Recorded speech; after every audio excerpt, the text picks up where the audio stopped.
जो न खाई भोगी तो सदा रोगी. म्हणजे काय तर भोगीची भाजी न खाणारा नेहमी आजारी राहतो. थंडीत शरीराला ओब आणि ऊर्जा देण्यासाठी भोगीच्या दिवशी विशेष भाजी बनवण्याची परंपरा आदर्श मानली गेली आहे. मकर संक्रांतीच्या आदल्या दिवशी येणाऱ्या भोगी सणाच्या दिवशी ही भाजी बनवली जाते. भोगीची भाजी ही हिवाळ्यातील ताज्या भाज्यांची मिश्रित भाजी आहे. हिवाळ्यात सर्व प्रकारच्या भाज्या येतात. शेताला नवीन बहार आलेला असतो.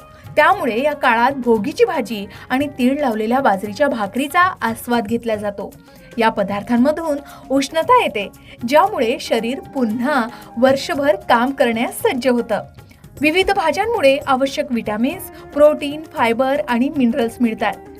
थंडीत रोगांपासून संरक्षण व्हावं आणि वृद्धत्व रोखण्यासाठी याची मदत होते. ही भाजी बाजरीच्या भाकरीसोबत खाल्ली की आणखी पौष्टिक होते, कारण बाजरीत आयरन आणि फायबर जास्त असते.